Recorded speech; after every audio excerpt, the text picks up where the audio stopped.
My 7-year-old grandson mistakenly took my daughter-in-law's work iPad to school. His teacher called me. "Ma'am, you need to come down here immediately." I rushed over to the school. The police were already there. An officer led me into a separate room. What we found in there is terrible. Look, when I saw it, I couldn't believe it. I'm glad you're here. If you are watching this video, please like it, subscribe to the channel, and tell me in the comments where you are listening to my story of revenge from. I want to know how far it has traveled. That morning, I woke up to the familiar calm of a new day. At 67 years old, my mornings usually start slow, gentle. The old radio on the kitchen shelf hummed with the constant murmur of the news. Today, they were saying something about a traffic jam downtown. Suddenly, the telephone rang, sharp and piercing, tearing through the silence. I jumped and spilled a little coffee on the table. Quickly wiping my hands on my worn-out apron, I answered, my heart beating a little faster. On the other end of the line was the voice of Miss Albright, Leo's teacher at Lincoln Elementary. Her voice was trembling, hurried, as if she were trying to hold back a panic attack. "Mrs. Miller, you need to come to the school right away. Something happened, something serious with Leo." I felt my heart clench, as if someone were squeezing it. 1,000 horrible ideas raced through my mind. My God, did the boy fall? Did he hurt himself somewhere, teacher? I nearly shouted, my voice breaking with fear. I imagined Leo lying somewhere, his knees bleeding, or worse, that he had had an accident on the playground. "Miss," Albright hesitated, her voice filled with discomfort. "It's not that, but you have to come to understand." I didn't have time to ask more.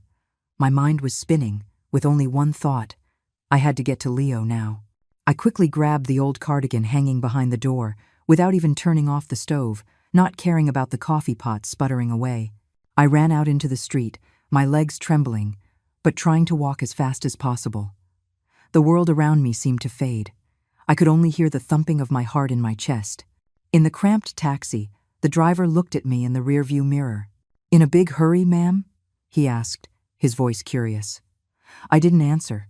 I just shook my head, my eyes fixed on the traffic outside the window. In my mind, an image of Leo appeared. That boy with curly hair, with his little hands that always squeezed mine when we went for a walk. If anything happened to him, I don't know how I could go on living. Leo is my light, the reason I still get up every morning with a bit of joy, even though life is no longer easy. When the taxi stopped in front of the school gate, the scene I saw froze me in my tracks. 2 squad cars were parked right in front of the playground, their red and blue lights flashing non-stop, like daggers in my heart. A few parents were gathered nearby, whispering, with looks of curiosity and concern. I overheard a few words: police, device, serious. Each word was like a hammer blow to my head. I pushed my way through the crowd, nearly running toward the office where I sensed Leo was. Upon entering the small office, I saw Leo immediately. He was curled up in a little ball on an old wooden chair, his little hands clutching his backpack as if it were the only thing protecting him from the whole world. His eyes were red and swollen from crying so much. His little boy's face was filled with fear. I wanted to run and hug him, to tell him everything was going to be okay, but my feet felt nailed to the floor. The principal, Mr. Davis, stood up from his wooden desk and approached me. His face showed concern. His voice was low. "Mrs. Miller, we found that Leo brought a device to class that contains some very strange things." Before I could understand what these strange things were, the door burst open. Detective Harding entered, a tall man with a serious face. In his hands, he carried an iPad carefully sealed in a clear plastic evidence bag, the kind I had only seen in police movies. He looked me straight in the eye, with a cold, emotionless gaze. "This is your daughter-in-law's work iPad, Mrs. Jessica Miller," he said in a firm voice. "When we turned it on, we saw things that I think you should see with your own eyes. Jessica, my daughter-in-law, the wife that Mark, my son, was always so proud of, the mother Leo adored." I felt a chill run down my spine. Jessica worked at a large pharmaceutical company, always busy with meetings and business trips. That iPad, I remembered Leo telling me he had taken it by mistake from his mom's desk, thinking it was his to play games on. I scolded him for being careless, but I never thought the consequences would be so severe. Harding motioned for me to follow him into a small adjacent room. As soon as the door closed, all the outside noises, the parents' murmurs, the sound of cars disappeared. It was just me, Harding, and the iPad on the table. He unlocked the screen, and what appeared made my world fall apart. In front of me were not math homework or children's games like the ones Leo used to play. It was a completely different world, a world I never thought could exist in my family. Long messages, full of sweet words, that were not for Mark, but for a man named Julian. Photos being sent, not of the family or Leo's birthday, but murky images, full of secrets. And then, bank transactions with enormous figures, business documents filled with terms I couldn't understand. I flipped through page after page, my hands trembling, with a lump in my throat as if someone were choking me. "What? What is this?" I whispered, my voice broken. Harding didn't answer right away. He just looked at me, with an expression between stern and compassionate. "We're investigating," he finally said. "But what's in here indicates that Mrs. Jessica Miller is involved in illegal activities, very serious ones." I collapsed into the chair, feeling as if my body didn't have an ounce of strength left.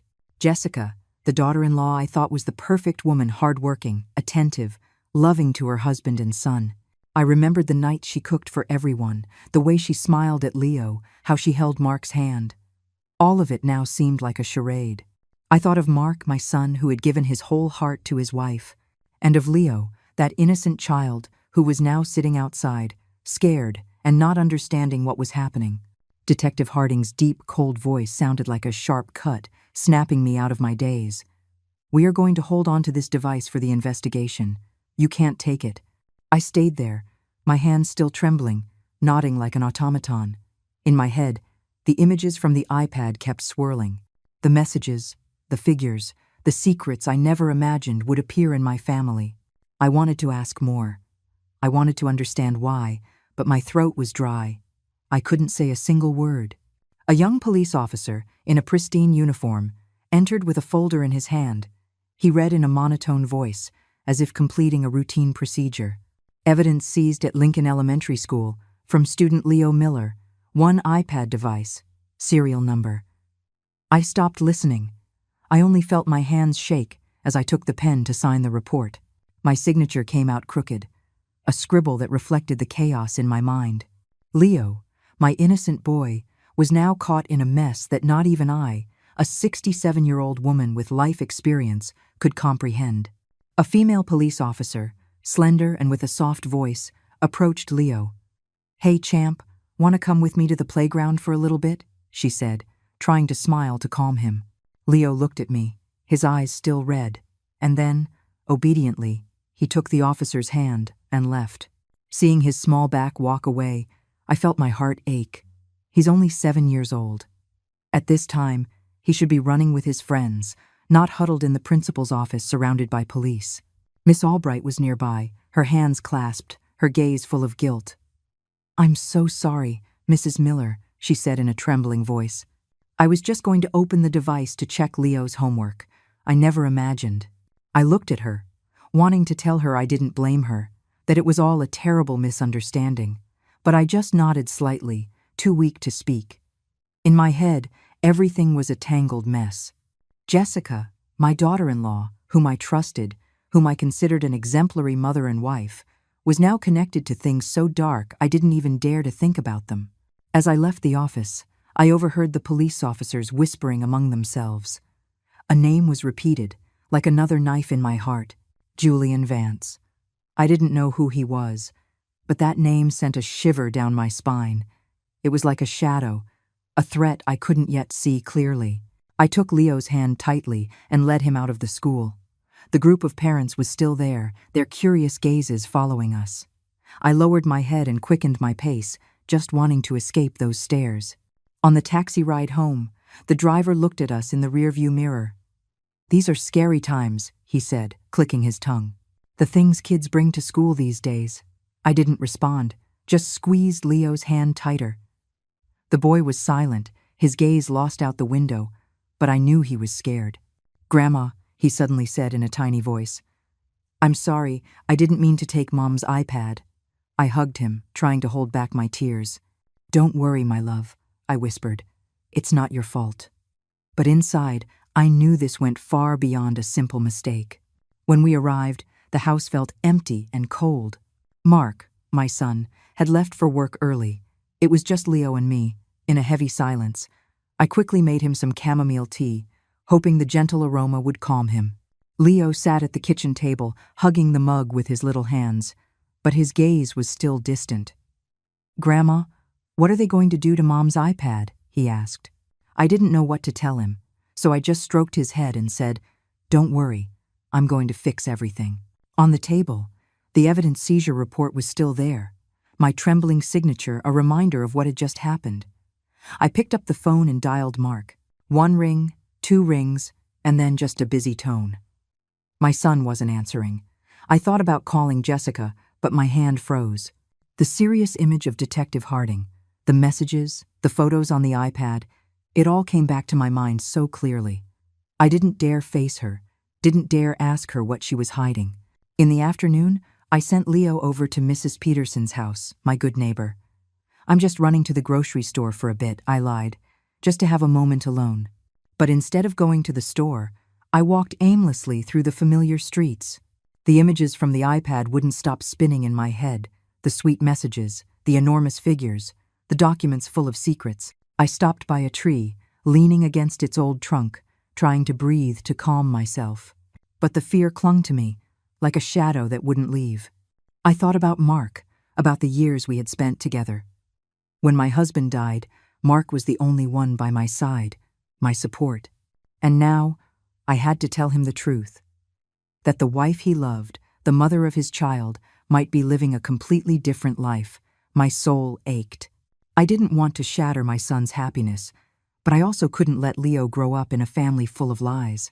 That night, when Mark came home, I knew I couldn't stay silent any longer. I had to tell my son the truth. I sat at the dining room table, holding a cup of now cold chamomile tea, watching Mark silently eat each spoonful. Leo had already eaten and was playing with his toy cars in a corner of the living room. Jessica was still there, playing her part as the perfect wife and mother. She cleared the table, smiled sweetly, chatted with Leo about his homework, as if nothing had happened. Seeing her, I couldn't help but shiver. How could someone act so well when just hours before I had seen her terrible secrets on that iPad? I tried to stay calm, to keep my gaze from revealing the suspicion that was burning inside me. I waited for Jessica to go into the bathroom and for the sound of running water to fill the house. Then I got up and pulled Mark out onto the balcony. The cool night air blew, bringing the scent of pine from the neighbor's yard. Mark looked at me, his eyes tired. "Mom, what's wrong? Why are you so tense?" he asked in his deep voice. I took a deep breath, trying to gather my thoughts. This was my son, whom I had raised, whom I had watched grow up. How was I going to tell him that the woman he loved might be betraying him, that his family was about to fall apart? "Mark," I began, my voice trembling. "Today, at Leo's school, I saw things that I don't want to believe. But I can't not tell you." I told him everything, from Miss Albright's panicked call, the scene with the squad cars in front of the school, to what I saw on Jessica's iPad, the loving messages, the bank transactions, the secret documents. I blurted it all out in one go, as if stopping would make me lose the courage to continue. "I saw it with my own eyes, Mark. The police are investigating, and they mentioned a name, Julian Vance." Mark frowned, his gaze filled with confusion, but then he shook his head, as if trying to push my words away.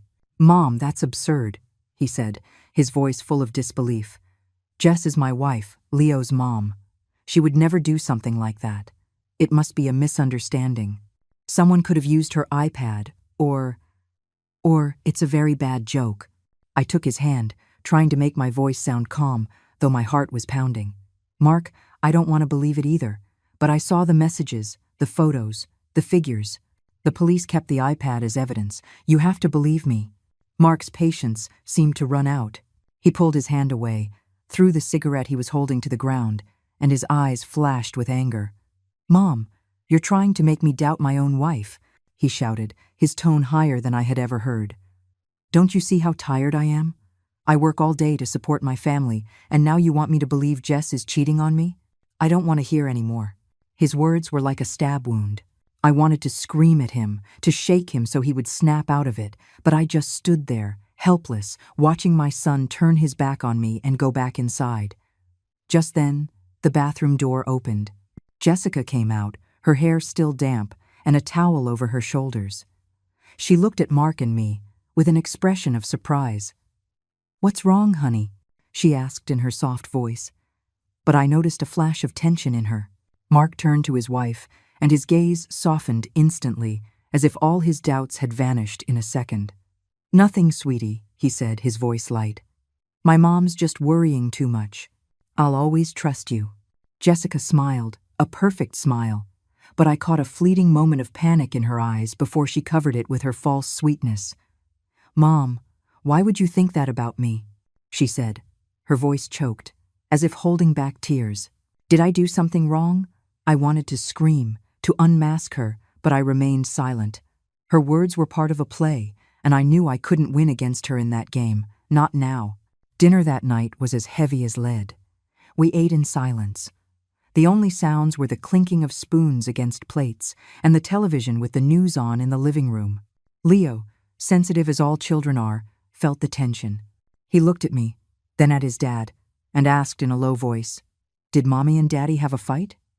Mark quickly pulled him close, stroking his head.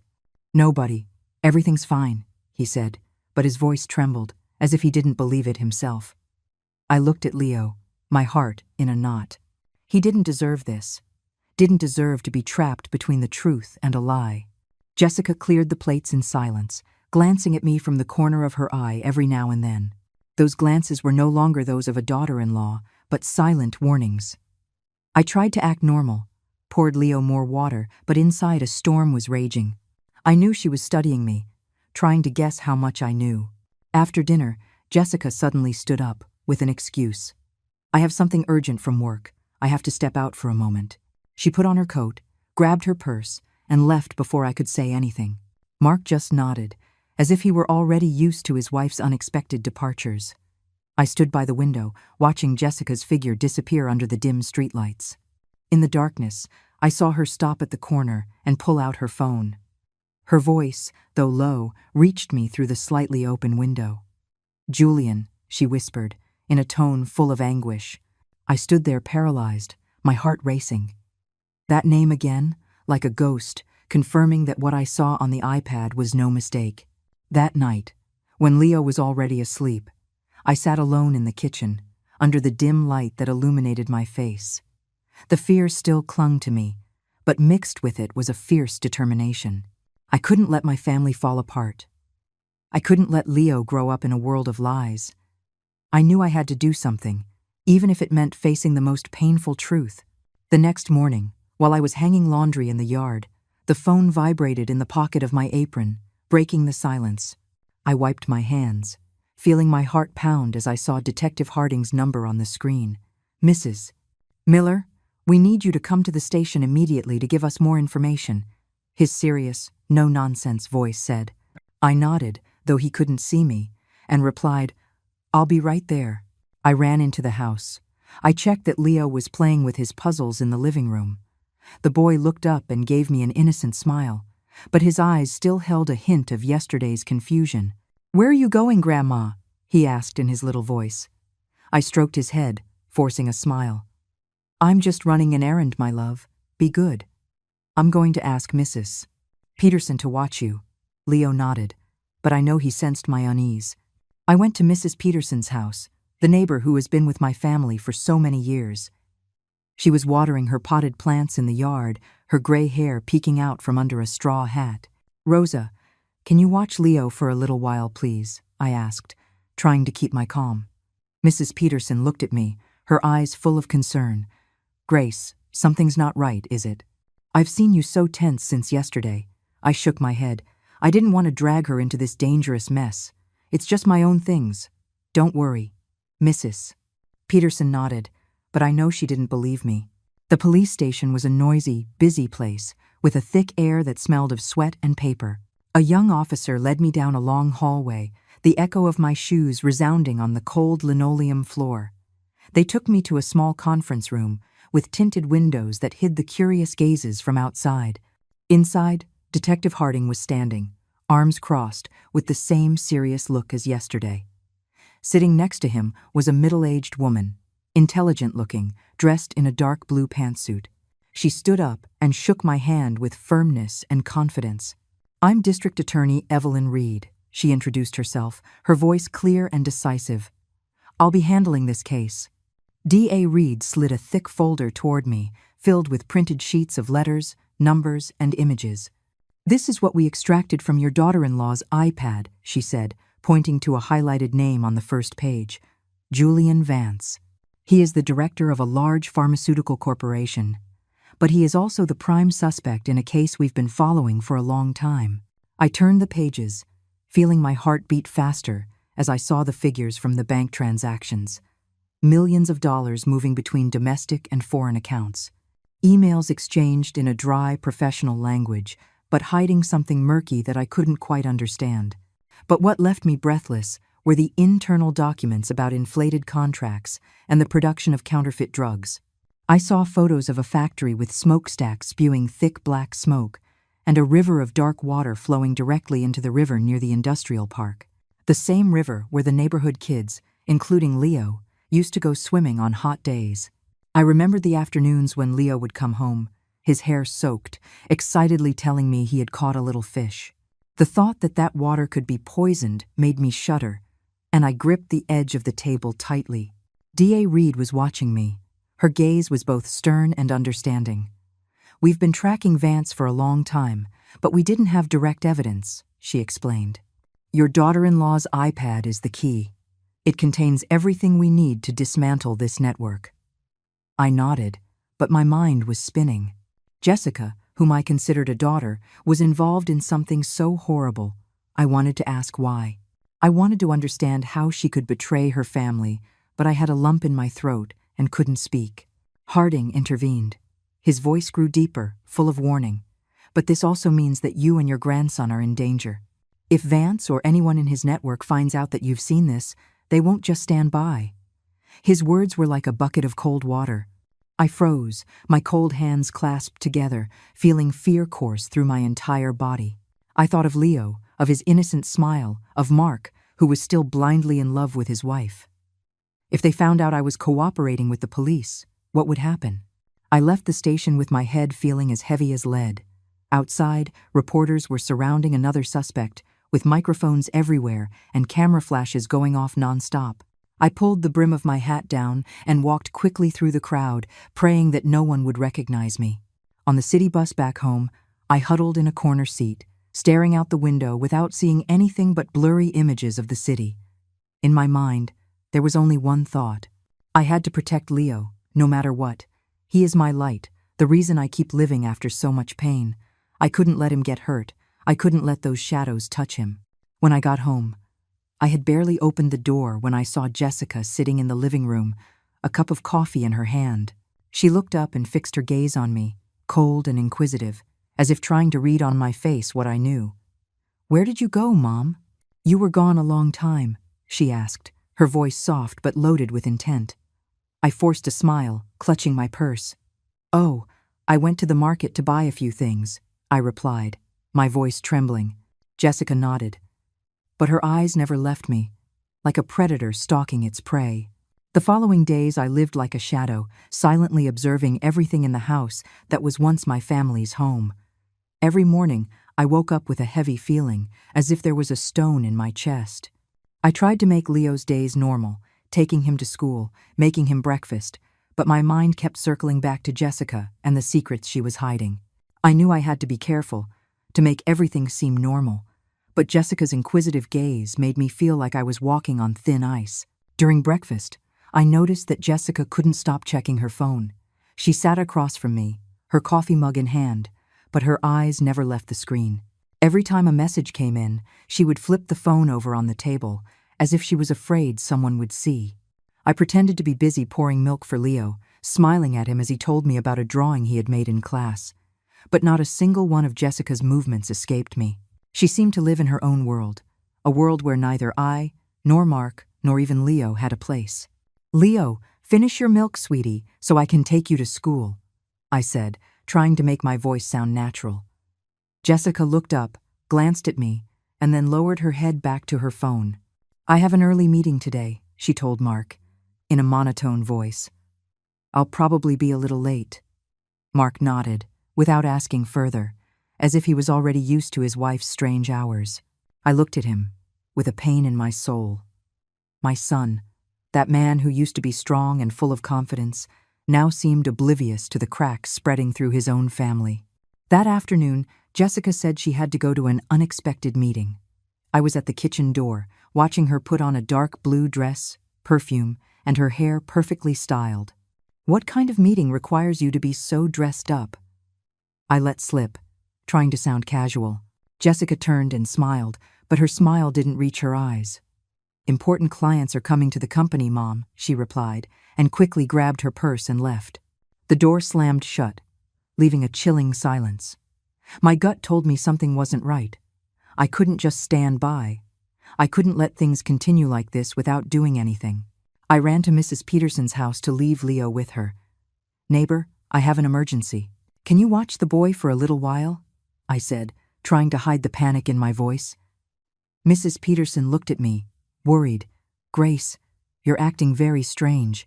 If something's wrong, tell me. Don't keep it to yourself." I just shook my head, thanked her, and left in a hurry. I took a taxi, my heart pounding a mile a minute, and asked the driver to follow Jessica's car. "Please don't let her see that we're following her," I whispered, my eyes fixed on Jessica's white sedan ahead. The taxi driver glanced at me in the rearview mirror, but didn't ask any questions. He just nodded and sped up. Jessica's car stopped in front of an upscale mall, where the glass buildings shimmered in the sunday. I saw her get out, walking confidently, but looking around as if searching for someone. Then, a gleaming black SUV pulled up abruptly. A man in a suit and dark glasses got out and opened the door for her. I barely managed to see the license plate before Jessica got in and the SUV sped off, disappearing into traffic. I stayed there, gripping the seat, trying to memorize the license plate. The man's face was a blur, but the way Jessica got into the car, without hesitation, made me feel like I was being choked. I asked the taxi driver to take me home, my mind a mess. The image of the black SUV and Jessica's furtive glance haunted me, like a confirmation that what I saw on the iPad was no mistake. A few days later, they called me back to the station. In the small conference room, DA Reed and Detective Harding were waiting for me. "Mrs. Miller, do you have any new information?" Harding asked, with his penetrating gaze. I took a deep breath and told them what I had seen that day, from how Jessica left the house to the black SUV. I repeated the license plate, my voice trembling. Harding took notes and turned to another officer, giving him an order to check it immediately. A few minutes later, he returned and nodded. "It's Julian Vance's car." DA Reed passed me a file with a photo of Julian Vance, taken at a charity event. He was wearing an elegant suit, and his arrogant, fake smile sent a chill down my spine. "This is Jessica's lover and the mastermind of the entire network," DA Reed said, her voice grave but firm. "He's behind the production of counterfeit drugs and money laundering. Your daughter-in-law's iPad has given us the evidence to get closer to arresting him." I looked at the photo, feeling my blood run cold. Julian Vance. That name was no longer just a ghost, but a real person, with a fake smile and cold eyes. I thought of Jessica, of how she continued to act like the perfect wife in front of Mark, and my soul ached. How could she live two lives on one hand, Leo's mother, and on the other, the accomplice of a man like Vance? That night, we were all watching TV, but I couldn't concentrate. Suddenly, on the news, there was a report praising Julian Vance for his great contributions to public health. His image on the screen, in the middle of a cheering crowd, left me frozen. The applause from the television was like hammer blows to my heart. I glanced at Jessica and saw that she was smiling, but it was a tense smile, as if she were trying to hide something. Mark didn't notice. He was focused on the screen, and Leo yawned, resting his head on my shoulder. Late at night, I got up for a glass of water, still restless. As I passed through the kitchen, I was surprised to see Jessica sitting there, in the dark, with only the light from her phone illuminating her face. I quickly hid behind the door, my heart racing. Jessica was whispering into the phone, her voice sweet but full of tension. "I love you, Julian," she said, with a happy smile I had never seen her give to Mark. I stood there, rooted to the spot, feeling my world collapse once more.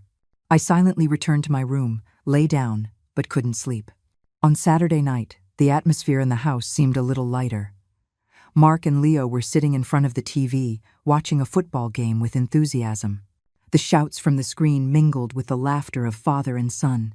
I was in the kitchen, cutting fruit, trying to immerse myself in that rare moment of peace. But deep down, I knew it was all a facade. The fear and suspicion were still there, like a shadow that never left. Jessica came into the living room, smiled tenderly at Leo, and then turned to Mark. "I need to make a work call," she said, in a soft voice, as if it were nothing. "It's an urgent team meeting, you know." Mark nodded without taking his eyes off the screen. "Sure, honey. Go ahead," he replied, unconcerned. Jessica went into the small study at the end of the hall and closed the door. I put down the knife and looked at the fruit platter, feeling a deep unease. I don't know what prompted me, but my feet carried me down the hallway on their own. As I passed the study door, I heard Jessica's voice, harsh and tense, completely different from the sweetness she had just shown. "It's not possible," she almost shouted, her voice trembling. "The police have the iPad. If everything comes out, we're finished." I stopped in my tracks, my heart pounding so hard I thought it would burst out of my chest. A man's voice, deep and cold, replied through the speakerphone, loud enough for me to hear every word. "Calm down, Jess. If that old woman dares to open her mouth, we'll have to make her pay. Do you understand?" I stood frozen, my feet glued to the floor. That old woman. I knew he meant me. The threat was like a sharp knife that plunged into my heart, making me feel that the danger was no longer a distant worry, but a reality closing in. Inside, Jessica was silent for a moment, and then she replied in a low but determined voice. "I know. I'll take care of it." I tiptoed back so as not to make a sound and ran back to the kitchen. I stood there, gripping the edge of the table, trying to catch my breath. My breathing was ragged, as if I had run a marathon. I looked at the fruit platter, the perfectly cut pieces of mango and watermelon, and told myself I had to act normal. If Jessica found out I had overheard her, if she suspected I was watching her, I didn't dare to think what would happen to Leo, to Mark, to this whole family. A moment later, Jessica came out of the study, her face impassive, but as soon as she saw Mark and Leo, she forced a radiant smile, as if that terrifying call had never happened. "Who wants fruit?" she asked in a syrupy voice, taking the platter from my hands. Leo shouted with joy and ran to his mom, while Mark smiled and hugged him. I stood there watching the scene, but with a cold feeling in my soul. How could she act so well? How could she smile at her son when she had just been plotting such dark things? That night, the atmosphere in the house became more tense than ever. Leo accidentally spilled a glass of milk on the table, something insignificant that at any other time no one would have noticed. But Jessica exploded, her eyes flashing with fury. "It's all your fault," she shouted at him, her voice sharp. "All the problems are because of you." Leo stood there stunned, his round little eyes filled with fear, on the verge of tears. I understood immediately that she was referring to Leo taking the iPad to school, but her words were too cruel for a 7-year-old. Mark jumped to his feet, put a hand on his wife's shoulder, and said, bewildered, "Jess, what are you saying? He's just a kid." Jessica forced a smile, but it was a grimace that couldn't hide her tension. "Sorry," she said, softening her voice. "I'm just really tired today. Don't mind me." She bent down to clean up the spilled milk, but shot me a look from the corner of her eye, like a silent warning. I hugged Leo, who was sobbing with his face buried in my shoulder. "It's not your fault, my love," I whispered, stroking his back. "Grandma is here.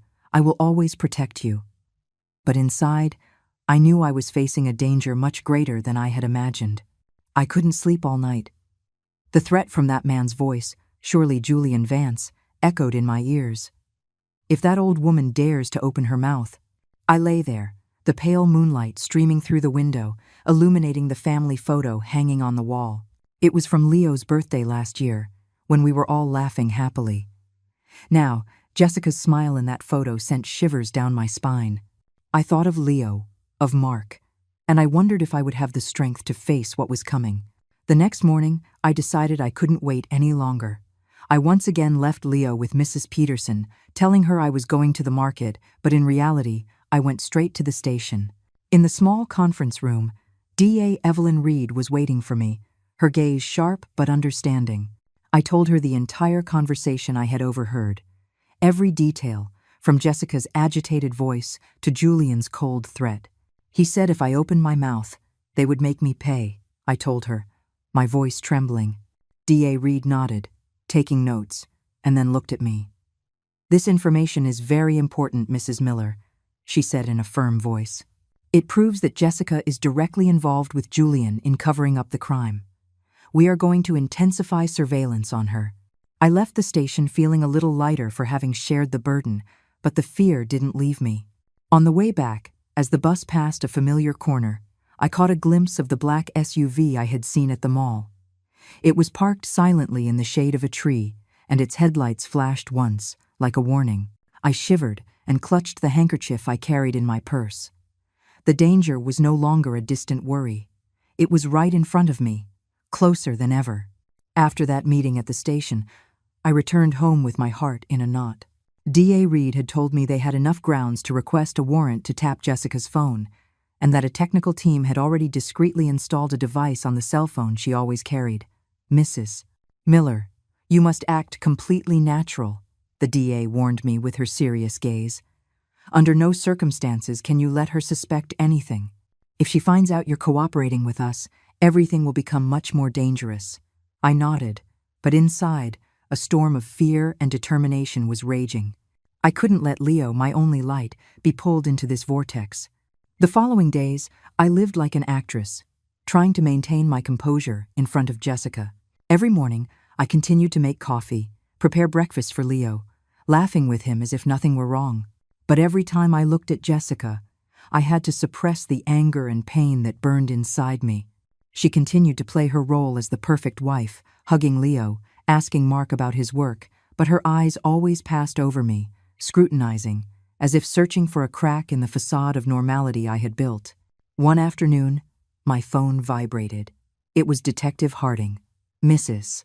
Miller, we need you to come to the station immediately," he said with an urgent voice. I quickly left Leo with Mrs. Peterson. I lied, saying I was going to the market, and took a taxi to the station. In the small conference room, it was just Harding, DA Reed, and me. The tension was so thick I could hardly breathe. Harding turned on a small recorder on the table, and Jessica's voice echoed, clear and cold, like a stab to my heart. "Mark is nothing," she said, her tone full of contempt. "I only need you, Julian.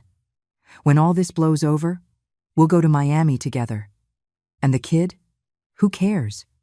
That's what the old woman is for." I collapsed into the chair, feeling the world cave in on me. My heart felt crushed. Jessica, the mother Leo loved, the wife Mark blindly trusted, was capable of saying such cruel words. She was not only betraying Mark, but she was willing to abandon Leo, the son she had rocked in her arms and sung to sleep every night. I covered my face. The tears flowed uncontrollably. "How could she?" I whispered, my voice broken. Harding handed me a glass of water. His gaze softened but remained stern. "I know this is very difficult, Mrs. Miller," he said. DA Reed continued in a soft but firm voice. "Now you have irrefutable proof to show your son. We will support you, but you need to be strong." I nodded, drying my tears. But in my mind, there was only one thought. Mark had to know the truth, even if it destroyed him. That night, I took the recording home, my soul heavy. Leo was playing with his blocks in the living room, and Mark had just gotten home from work, taking off his jacket. I waited for Leo to go to his room, and then took Mark out to the patio. The night wind was blowing, bringing the coolness of autumn. "Mark, I need you to listen to this," I said in a trembling voice, handing him the small recorder Harding had given me. Mark looked at me, his eyes full of doubt. "Again with this, Mom? I already told you I don't want to hear any more nonsense stories about Jess." I took a deep breath, trying to stay calm. Just listen to it, Mark. Just this once. If I'm wrong, I will never mention it again. He hesitated, but finally took the recorder. As Jessica's voice echoed, I saw Mark's face change. Doubt turned to shock, and then to a deathly pallor. Maybe it's edited, he muttered, but his voice trembled, as if he didn't believe his own words. Just then, my phone rang. It was Harding. I put it on speaker, and his serious voice resonated. "Mrs. Miller, I have sent you this recording from the official surveillance system. It is authentic evidence, without any alteration." Mark sank into a chair, holding his head in his hands, his eyes bloodshot. Leo ran out of his room, sensing the tension. "What's wrong, Daddy?" he asked with a worried voice, clinging to Mark's hand. He could only hug his son tightly, unable to say a word. I knelt down, stroked Leo's head, forcing a smile. "Nothing's wrong, my love. Your daddy is just a little tired." That night, Jessica arrived late. She walked in with her perfect smile, but when she saw Mark's expression, her smile froze. Mark looked at her, but his eyes were different. There was no longer tenderness, but a pain mixed with rage. Still, he tried to seem normal. "Everything okay at the meeting, honey?" he asked. Jessica nodded with a soft voice. "Yes, everything's fine, darling. Just a little tired." I stood there, watching her act, my heart broken. She didn't know that Mark had heard the recording. She didn't know that her curtain of lies was about to fall. The air in the house felt dense, heavy. Leo, sensing the tension, quietly went to his room to play alone with his teddy bear. I looked at him, a lump in my throat. He didn't deserve this, didn't deserve to be trapped between the truth and a lie. I wanted to hug him, tell him everything would be okay, but I knew I couldn't promise him anything at that moment. A few days later, D.A. Reed came to the house unannounced. She was wearing a long coat, and her gaze was serious. "Mrs. Miller, we have news," she said in a grave voice. "The surveillance data shows that Jessica and Julian are planning to escape. They've already bought plane tickets to Miami. We have to act now." I sank into the armchair, feeling the floor open up beneath me. Jessica was not only betraying Mark, but she was going to abandon Leo, to leave everything behind to be with Julian. I looked at the DA, my voice trembling. "What do I do now?" "Leo, he can't lose his mother like this." D.A. Reed put a hand on my shoulder. Her gaze was firm but compassionate. "We need your cooperation," she said. "Keep watching, Jessica. Inform us of any strange movements, and prepare for the worst." Her words were like a knife. They sent a shiver down my spine. What was the worst, that Leo would lose his mother, that Mark would end up with a broken heart, or that my family would be dragged into even greater danger? That early morning, I woke up with a terrible sense of unease. I was washing the dishes when the phone rang, interrupting my thoughts. It was Detective Harding. His voice was urgent, direct. "Mrs. Miller, we've just discovered that Jessica bought emergency plane tickets to Miami. The flight leaves from Chicago's O'Hare Airport tonight." I stood frozen. The plate I was holding nearly slipped from my hands. Miami. The word echoed in my head like a sharp knife. Jessica was really going to escape, to leave Mark, to leave Leo, to leave everything to go with Julian Vance. "Are you listening to me?" Harding's voice brought me back to reality. "Yes, I hear you," I answered, my voice trembling. "What do I need to do?" He spoke quickly. "We're going to move in, but you need to tell Mark. He has to know the truth, and we need both of your cooperation." I nodded, though he couldn't see me, and hung up, my heart a stone. I immediately thought of Mark, my son, who was still living in the blind faith he had for the woman he loved. I couldn't let him continue to deceive himself. I put on a coat, left Leo with Mrs. Peterson, and took a taxi to the construction site where Mark worked. When I arrived, he was standing by a pile of bricks, sweating, with a tired look in his eyes. He was surprised to see me. "Mom, what are you doing here? Did something happen?" I took him to a corner where no one could hear us. Tears almost escaped as I told him. "Mark, you have to come with me. Jessica. She's going to run away. She bought plane tickets to Miami with Julian Vance. You have to see the truth with your own eyes. If you don't, you'll regret it for the rest of your life." Mark looked at me, His eyes were torn between disbelief and pain. He shook his head, his voice hoarse. "Mom, again with this?" "I don't." I took his hands, interrupting him. "Mark, I'm begging you, just this once. If I'm wrong, I will never mention it again." He was silent for a long time, his eyes red, and finally he nodded. "Okay, Mom, I'll go." I hugged him, feeling my own heart break. I knew this truth would destroy my son, but I couldn't let him live a lie. In the afternoon, the police picked us up. In the car, Harding explained the plan, his voice calm but determined. "We have undercover agents who will pose as passengers. A team will be at the security checkpoint, and another will be waiting at the boarding gate. Mrs. Miller, Mark, you just have to be there and confirm the identity of Jessica and Vance. Don't do anything to arouse suspicion." I nodded, clutching the sweat-soaked handkerchief in my hand. Mark sat beside me in silence, his gaze lost out the window, as if searching for a moment of peace before the storm. At O'Hare Airport, the atmosphere was a chaos of noise and people. The flight announcements mixed with conversations, but to me, it was all a distant murmur. They took us to a discreet corner in the waiting area, from where we could see without being seen. I sat next to Mark, holding his hand tightly. He said nothing, but I could feel the tension in his every breath. "Mom, if all of this is true," he whispered, his voice broken. I squeezed his hand, not daring to answer, only whispering back, "I'm here, Mark, we'll get through this." At the designated time, I saw Jessica appear. She was wearing a long gray coat, dark sunglasses, and was pulling a large suitcase.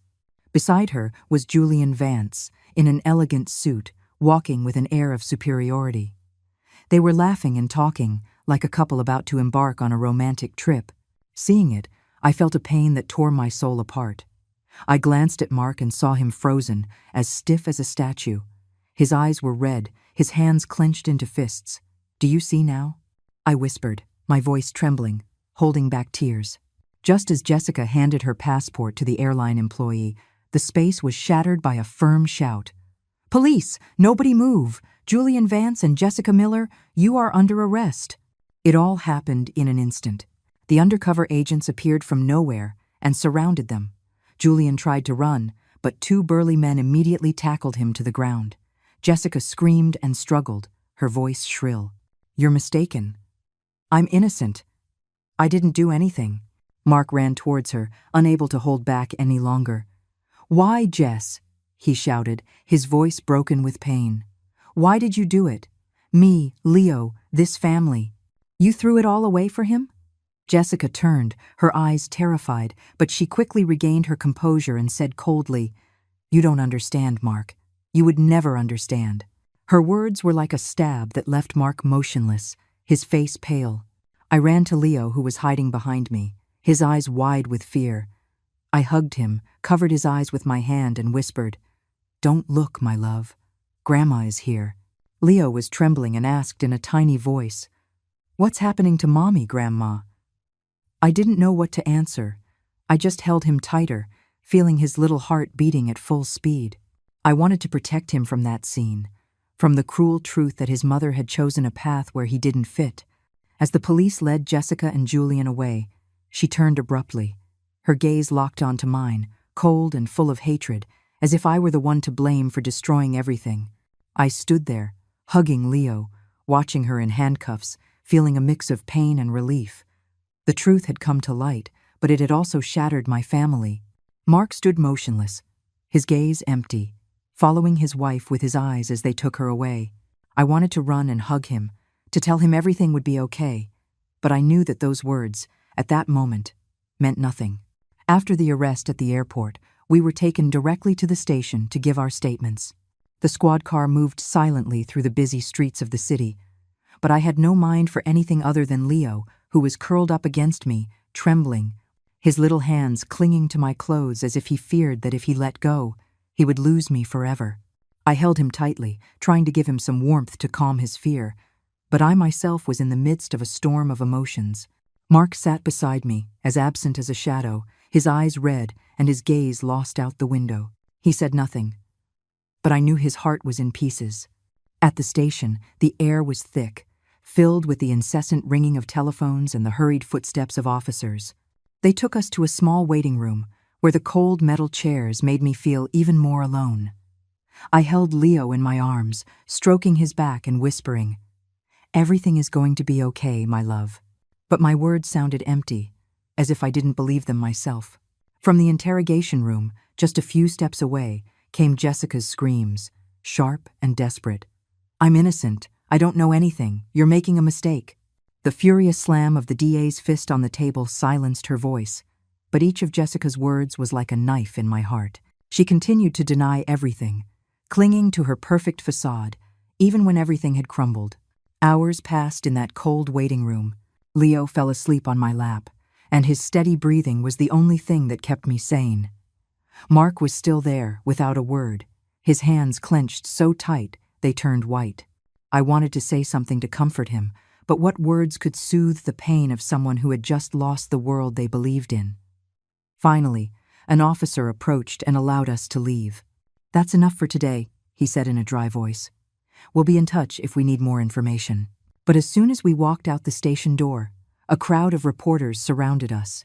The flashes of cameras blinded us, microphones were shoved in our faces, and questions rained down like a torrential storm.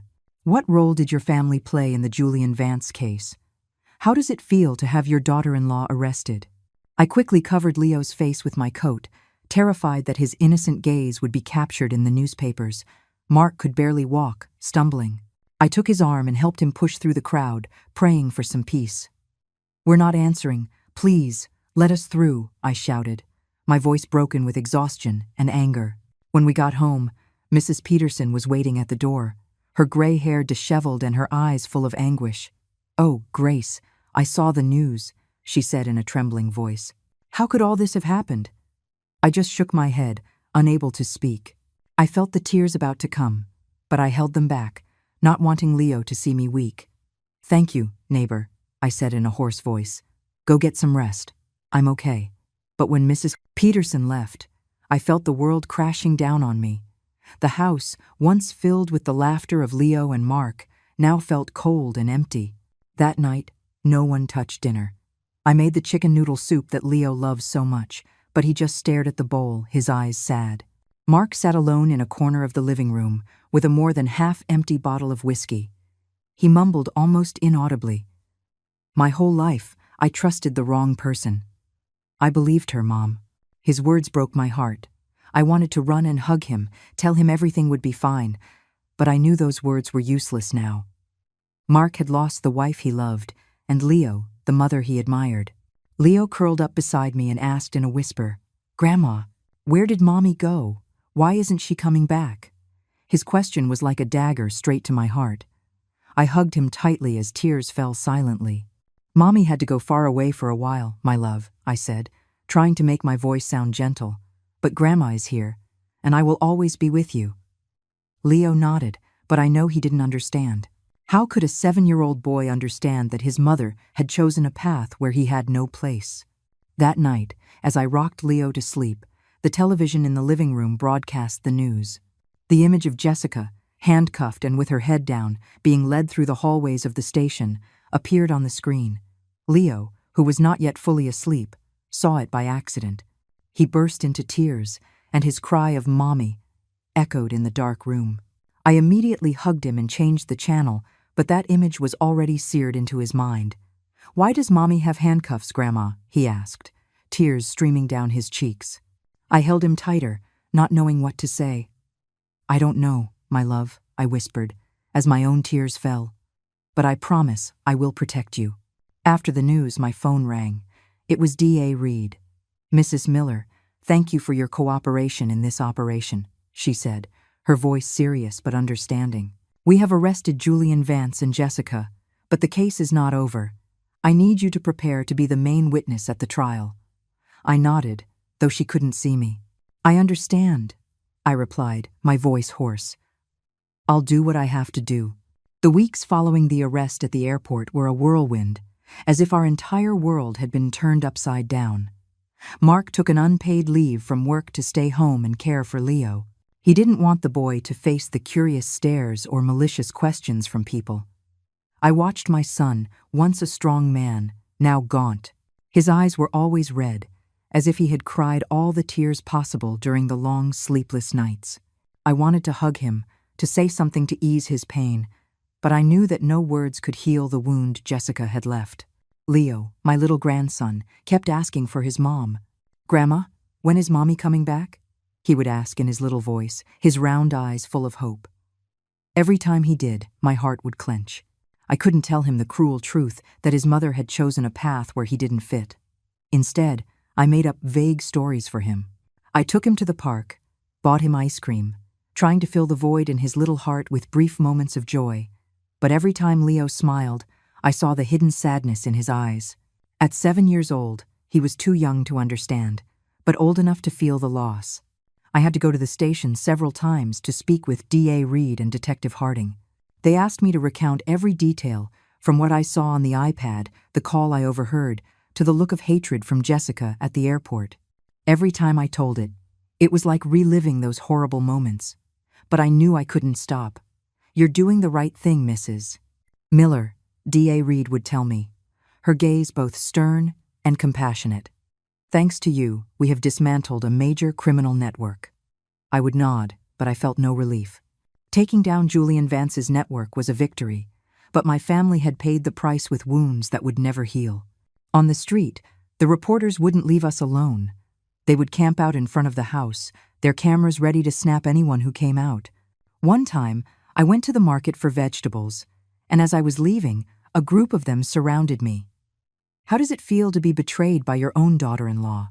One of them shouted, his microphone almost in my face. "Did you know about her illegal activities?" I lowered my head and walked as fast as I could, clutching the grocery bag as if it were my only support. "Please, leave us alone," I told them in a trembling voice. But they didn't stop. When I got home, I locked the door securely, drew the curtains, trying to create a safe space for Leo and Mark, but I knew we couldn't hide forever. One night, when Leo was sound asleep, Mark sat next to me on the patio bench. The cool air was blowing, bringing the scent of pine. He put his hand on my shoulder, his voice choked. "Mom, I was so blind. I didn't believe you. I didn't want to see the truth. If it hadn't been for you, I would have lost everything." Tears streamed down his cheeks, and for the first time in weeks, I saw my son cry. I hugged him, patting his back, like when he was a little boy. "You didn't lose everything, Mark," I whispered. "You still have Leo, and you have me. We're going to get through this, son." He nodded, but I knew the pain in his heart wouldn't disappear so easily. The trial took place a few months later. I decided not to take Leo, even though he kept asking, "Grandma, I want to see my mom." I didn't want him to see her in the defendant's box. I didn't want that image to haunt him for the rest of his life. On the day of the sentencing, I sat in the front row, across from Jessica and Julian Vance. Jessica was convicted of complicity and money laundering, while Julian received the maximum sentence for leading the counterfeit drug and environmental pollution network. The case brought down several high-level officials, shaking the entire pharmaceutical industry. But seeing Jessica, with her head down and her hair disheveled, I felt no victory. I only saw a woman who had lost everything to ambition and lies. Returning home after the trial, I felt as if I were waking up from a long nightmare. Mark was at the door, greeting Leo, who was coming from Mrs. Peterson's house. The boy ran to hug me, saying cheerfully, "Grandma, I made a drawing at school today. I want you to see it." I smiled, stroking his head, relieved to see his innocent smile. We sat on the patio. I made a pot of chamomile tea, whose aroma filled the air. Mark sat next to me while Leo played in the garden, chasing a butterfly. The sunset was falling, painting the yard in gold, and for the first time in many months, I felt a bit of peace. I looked at Leo and thought about the painful path we had walked.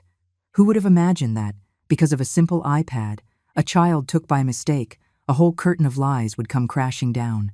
That truth was painful. It shattered our family, but I would rather face it than live my whole life in a false happiness. I leaned over, gave Leo a kiss on the forehead, and felt his warmth. "I love you, my boy," I whispered, with a lump in my throat. Sitting there, under the sunset light, I promised myself that I would do everything possible to rebuild what was left of this family. Leo needed me, Mark needed me, and I needed them to keep on living. Life had taught me one last lesson. The truth, however cruel, is always worth facing, because only it can open the path to healing and starting anew. I watched Leo run through the garden. His smile was like a ray of sunshine dispelling the darkness. And I knew that, although the road ahead would be difficult, we would overcome it together, step by step. The story you have just heard has had names and places changed to protect the identity of those involved. We do not tell it to judge, but in the hope that someone will listen and stop to reflect. How many mothers are suffering in silence within their own homes? I truly wonder, if you were in my place, what would you do? Would you choose silence to keep the peace, or would you dare to face it all to reclaim your own voice? I would like to know your opinion, because every story can become a light that illuminates the path for others. God always blesses, and I am sure that courage will lead us to better days. For now, on the final screen, I will leave you with two of the channel's favorite stories. I am sure you will be surprised. Thank you for staying with me until this moment.